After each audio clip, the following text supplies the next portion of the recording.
The Galactic Council chamber fell silent as Warlord Krothix limped to the witness stand, his cybernetic leg worry with each step. Elizabeth Chen sat in the defendant's chair, her expression calm, almost serene.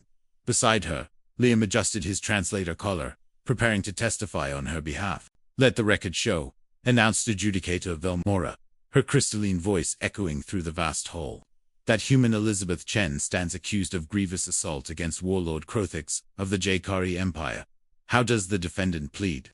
Elizabeth, attorney, of illusion with 6 arms, started to speak, but Elizabeth raised her hand. "Guilty," she said simply, "but I'll do it again."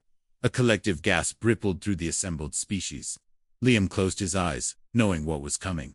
The incident had occurred 3 cycles ago, on Station Omega-7, a neutral trading hub at the galaxy's edge. Elizabeth and Liam had been there on a routine supply run for their colony ship.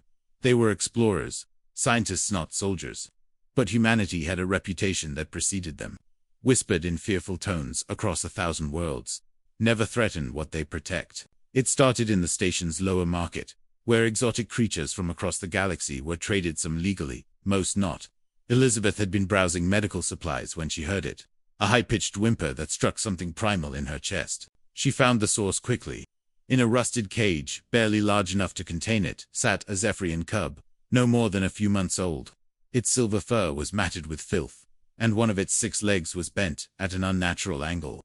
The species was known throughout the galaxy as apex predators. Adults stood 3 meters tall and could tear through durasteel with their claws. But this was just a baby, trembling and afraid.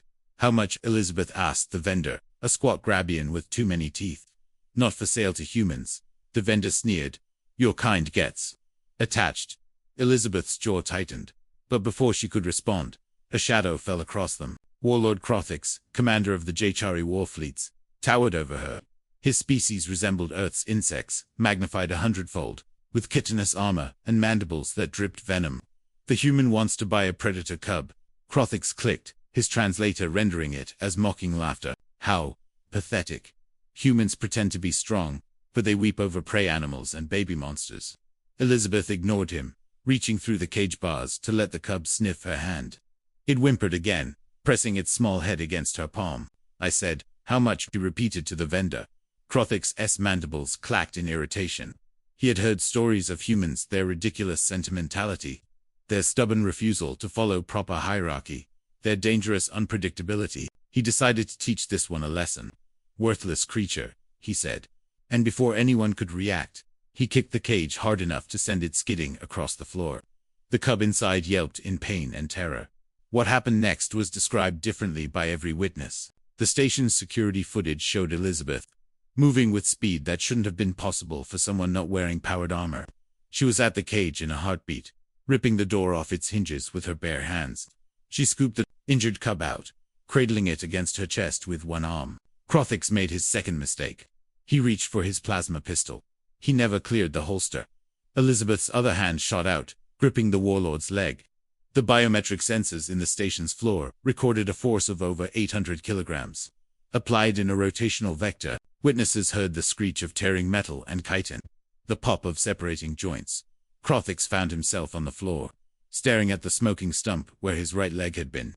Elizabeth stood over him, still holding the terrified cub gently against her chest, now holding his severed leg in her other hand. "You kicked a baby," she said softly, her voice colder than vacuum. A baby. The entire market had frozen. A human had just dismembered a warlord of the Jaykari Empire. With her bare hands, while holding a predator cub like it was made of glass. Liam had arrived moments later, surveying the scene with the weary expression of someone who'd seen this before. "Lizzie," he sighed. "We talked about this. He kicked the baby, Liam. I know I saw." Liam had turned to the gathering crowd of security officers. "We're going to need a Xena veterinarian, and probably your brig." Back in the council chamber, the adjudicator was reviewing the footage. "The evidence is clear. Human Elizabeth Chen, you have committed assault." "With respect, adjudicator," Liam interrupted, standing. "I invoke the Terran Defense Accord, subsection 12, protection of dependents." Velmora's faceted eyes glittered. "The cub was not your dependent." "It is now," Elizabeth said. From beneath the defendant's table, she lifted the Zephyrian cub now, healthy, healed, its fur gleaming silver. It had grown significantly in 3 cycles, already the size of an earth lion.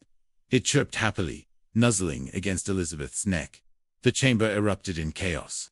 A human had not only adopted a Zephyrian, a species that had never been domesticated, that most civilizations feared, but had somehow bonded with it. Krothic struggled to his feet. This is absurd. She assaulted me. You kicked a child, Elizabeth said, her voice cutting through the noise. An injured child. In my culture, in human culture, that is unforgivable. You're lucky I stopped at your leg. Liam stepped forward. The council needs to understand something about humans. We don't see species classifications the way you do. We don't see predator or prey, valuable or worthless. We see individuals. We see babies that need protecting, and we will burn the galaxy down before we let them be harmed. Velmora studied them both for a long moment.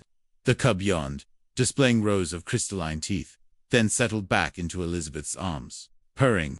The charges, the adjudicator finally said, are dismissed. Warlord Krothix, you are fortunate to leave with your life. This council recognizes the Terran principle of protective intervention. As they left the chamber, Liam glanced at Elizabeth. You know, the galaxy is going to be even more terrified of us now. Elizabeth smiled, scratching behind the cub's ears. Good. Maybe next time they'll think twice before kicking babies. The cub Elizabeth had named her Luna chirped in agreement. And somewhere in the vast records of the Galactic Council, a new entry was made.